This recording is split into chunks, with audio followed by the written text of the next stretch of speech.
Hey guys, Miskatonic here. Welcome back to Let's Play Empire of Kievan Rus. In our last episode, we had fended off the dreaded Seljuk hordes from their invasion of Khiva, which we own approximately half of, maybe a little bit more. We managed to do it. It was a little touch and go. The hardest part about it was just getting our troops there to the front in time to be of use. We outnumbered them quite a bit, by like 30,000, I believe, or more. So that wasn't the issue. The issue was them just rapidly sieging everything and racking up the war score really quickly.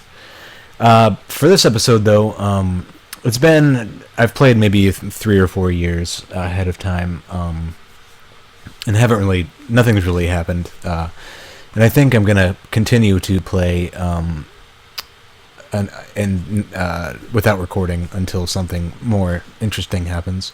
For this episode, though, I figured I'd do a world overview.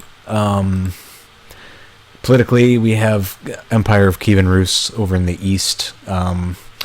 It's extended into the Kingdom of Finland. It's taken Poland. It's taken Lithuania. It's taken what else? Not all of Poland. About half of Poland. Germany took the other half. It's taken 90% of Hungary. There's only one more duchy that it doesn't have. It's taken Wallachia and Moldavia. It's taking all of the Ukraine and part of the Crimea. Not the peninsula itself, though. Well, this is Crimea here, the county, but this part of it is also... Well, I consider this part Crimea as well, but it's extended into the towards the Caucasus, but not quite. And we're pushing down into Persia now, and we've taken all the way up to Siberia, as far as we can see eastwards. Elsewhere in the world, we have the broken remnants of the Abbasids here. They're still alive. They're still down in Arabia. These lands are pretty poor over here, at least. Just one holding counties. They're definitely a shell of their former glory. Egypt's still around. Byzantium's been eating at them. They've taken Alexandria. They took Sinai, and they've been taking some of the African coastline. Ethiopia, Abyssinia, it's still around. It's still intact. It hasn't changed borders at all. I think it might have taken this. I'm not sure how much this it had to begin with, but the Kingdom of Nubia is slowly disappearing. 40 out of 100 years incorporated. There's a bunch of different emirates down here. I think the only king left is there's Egypt, but there's also Khiva. I don't know if there's a Persian king at the moment.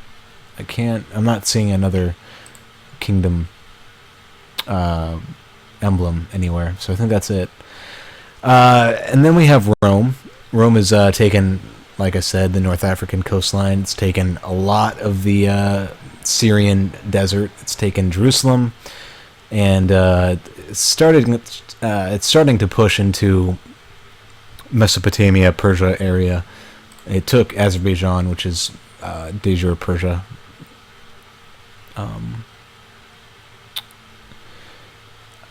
And then it's taken Georgia. Obviously, it has everything it started with, and then it's taken all the Balkans, minus Wallachia. It's taken Istria, and it's taking all of Italy, parts of Burgundy, Aquitaine, and Spain. And so they're definitely scary. And what I did do something for them to help balance out their power. I made all of his kingdom titles and handed them out to some of his vassals. So right now he has a ton of kings under him, and they're all really strong. Africa here, it's just big in terms of land mass. Like, that's going to be a pain if he decides to revolt. And Sicily, Greece, Anatolia, Armenia, and all of them. Syria, Jerusalem, Bulgaria, Serbia, Croatia, Italy. And the only holdings that he holds directly are the Duchy of Latium, which holds the county of Rome right here, and the Duchy of Thrace, which holds Constantinople. So he's in charge of both the Roman capitals, and hopefully it stays that way. He has a tendency to give them away, and it's kind of silly. The AI should realize the value of those two counties, but they like to give them away for whatever reason. Elsewhere, going west, we still have some Muslims down here. I think they're all Muslim now. I think all of the African pagans have been wiped out. Yep, they're slowly being converted. There's some Norsemen here for whatever reason. Is that? It's a Bedouin. Okay. Yeah, so it's sunny all the way down Morocco into Mali. And Spain is, I think, all completely Muslim. Yeah, Castilian Sunnis over here. An Andalusian Sunni. Is this Andalusia? I think it must be Andalusia. It's hard to say. Yeah, Sultanate of Andalusia. So Andalusia is around. It's pretty cool. It's pretty divided, though. England has taken some of this stuff. England's taken a lot of the western coast of France, which is blobby, but what are you going to do? Speaking of France, we have Kingdom of Aquitaine still is alive. He's Catholic and Occitanian. He is a Carling, though. But he's very, very weakened. All he has is his capital is actually in Navarra for whatever reason. And France itself is actually run by a German Carling woman, Queen Euphrosyne of France the First. And we'll take a look in a bit, but her culture conversion's kind of interesting. England itself is actually, he was a Norseman, and he's the Great, King Orm the First the Great, but he used to be Norse, now he's actually back to Anglo-Saxon, so he's still Norse religion, but he's kind of moving in the right direction for an England that you would normally see, of course, minus all this crap down here, and this. Yeah, he has started to push into Ireland, and I don't think there are any Irish counts left. I think they're all eaten. Yep. And we still have Scotland and Norway kind of duking it out over here. Speaking of Norway, well, I own Iceland, and they're both actually converted to Russian, so we won't be letting go of that anytime soon. Norway is doing well. England actually holds Denmark too. Well, this part of Denmark. Norway has eaten down into southern Sweden, into Denmark's capital, which is actually, I think, Sweden's capital now. Nope, just some duke. Or Norway's capital is over here. Norway actually was the person who reformed the Norse faith, so he gets the Fylkir title. Sweden's still around. This guy hasn't, for whatever reason, decided to clean him out. We also have this guy over here, the Jorms Vikings, who invaded Sweden at some point for this stuff.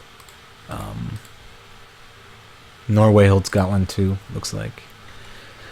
And then, of course, in Central Europe, we have the Great Germany. It's a Carling person, King Carloman the First, the Pious of Germany. And he's German, Orthodox. He's very intrigue built, but he has good stats. And he's looking really strong. I'm fabricating claims on his stuff down here to take it eventually. Anyway, moving on. Diplomatic relations. Everyone, it's okay. We have casus belli on a lot of people. Religion. Orthodox was mended the schism, so it's spread throughout most of the Catholic holdings. I believe the only Catholic ruler left is Occitane down here. But yeah, it's spreading very well. In our lands, we got still got some what is this, Sumanesco? Yeah, Sumanusco still up in the north, and little bits of Tengri here and there. We got some Manichaean and Mazdaki, Zoroastrian heresy down there. It's spreading pretty well into Jerusalem, decently well into Syria, not so much into Egypt or, well, Alexandria is completely converted. Not so much into Northern Africa, but Carthage is looking pretty good, Tunisia. Other than that, everything's looking pretty good. We got Norse all over your face in the north. Yeah, they've done a really good job converting all of the Catholic holdings that used to be there. They're even converting down here in Spain. So their religious authority must be doing pretty well in that sense. Sunni, slowly working down into Africa. It's definitely still on the coast, still in the peninsula of Arabia. Miaphysite still alive and strong in Ethiopia. And that's the religious map mode. Culture. Russian's been spreading pretty well. There's still pockets of Pecheneg and Turkish and Khazarians and Komis, Samoyeds, Mordvins. I mean, we got a lot of ethnic diversity in our empire, that's for sure. Lappish is up here. But it has spread quite well. Hungary's being devoured. Wallachia is almost done. A lot of the actual, Moscow area is still Mordvin, which is kind of funny. The actual Russia is still not Russian. Yeah, it's been spreading really well, and actually Bedouin has been spreading into Persia. I think this is all owned by Bedouin rulers. So and taken out a lot of the Levantine too. Greek has been spreading really well. It's all but wiped out the Georgian people. There's only one province left that's Georgian. Armenian as well is down to 3 or 4. It's kind of come along down the Syrian coast, kind of made headway inside, a little bit into Jerusalem, not much. Alexandria, doing some work there, into Tripoli and Libya, I don't know, Cyrenaica. Carthage is converted to Greek. And Italy, Sicily is completely converted. A lot of Italy is converted. Croatia, there's not many Croatians left, unfortunately. Still some Germans down here. Still some Italians, too, for that matter. Bulgarians are a minority now. Elsewhere, the Germans are spreading. They're kind of taking over the Czech people in Bohemia. They call them Bohemian in this timeline, I guess. I'm not sure. The Polish people are being converted as well. Slowly. The Pomeranians are still doing okay. Up in the north, we have everything is Norse except for a little bit of Lappish up in the north. Irish still kicking. Still some Irish over there. Still some Scottish over there too, for that matter. And the king of France, or the queen that is actually German, and she actually managed to convert Paris to German culture, which I thought was kind of interesting. Other than that, there has been 0 changes from what I can tell. Other than that, this is just a horrible mess. Look at this. This is terrible. I mean, there's been changes, but it's just so patchwork that I don't even want to look at it. We got the Mandays still down here. Their culture's intact, but their religion is now Sunni instead of the African pagan. And then, of course, Ethiopian all over the place down here. Actually, some Persian down here. It's kind of a population exchange here, apparently. Moving on. Economy across the board is looking pretty good. In the actual Kievan Ukrainian area, it's really good. Up in the north, obviously, not so much. Middle East, though, is really valuable, especially Persia down here. There's just green everywhere. There's a lot of six slot counties down there, like 3 in a pretty small area. Greece, very valuable. Anatolia, less so, but still valuable. Italy's doing good. Egypt, of course, valuable. Spain. Yeah, it's looking like a pretty economically sound world so far. De jure duchies, it's going to be the same in every game. Same with kingdoms. Actually, there might be some drift. Looks like Norway drifted this duchy into the Kingdom of Norway, which is kind of cool, actually. Yeah, Skane is now de jure Norway.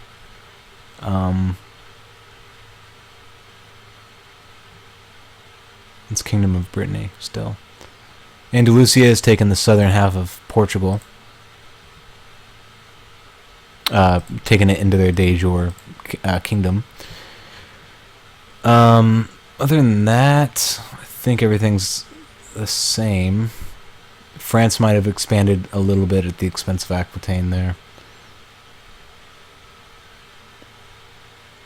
I was so close to converting more of these kingdoms into Rus. Like, this is... Well, it's down to 16 now, but it was up to like 70s or something. I was really close to having it de jure. Yeah, everything else looks intact. Empires. We are working on converting most of Tartaria into the Empire of Kievan Rus, and Finland as well. The only kingdom we don't have the entirety of is Taurica down here, which because Byzantium owns that part of it. We're also taking this out of Carpathia. Soon to be this as well. But yeah, that's it. Oh, Byzantium is taking this stuff out too. Revolt risk, not that interesting. Just these places up here that haven't converted. Oh, here we go. Dynasties. Dostoevsky owns the entirety of Russia and Rome. The Curlings own most of Egypt, or oh my gosh, Egypt, Europe, most of Europe, and we got some Anglo-Saxon Norsemen up in the north, Knitlings in the Hiviszurk dynasties, and yeah, that's all I can really. Balashakids, Bambuks, Zuwas, Shamumans, and the Abbasids. Opinions? I guess they're okay. Direct vassals, we got all de jure duchies as vassals, except for Rome, who has all the kingdoms. And republics, we got Venice doing pretty well, moving down into Greece, which is kind of where I wanted to end up. But we have our Republic of Crimea doing pretty well. And then we have Estonia up here, who's expanded pretty well, actually. Last time I looked, they hadn't had anything, I don't think. I think last time I looked was like 50 years ago. They started working on Finland, into Sweden, down the coast into Germany. Family trade zones, I don't really care. But yeah, this has been Miskatonic. This has been a world overview of our mega campaign so far. And I believe I'm going to be playing just maybe 5-10 years just to see what happens. As soon as I have a target for Holy War or something, I'll start the recording. So this has been Miskatonic, and thanks for watching.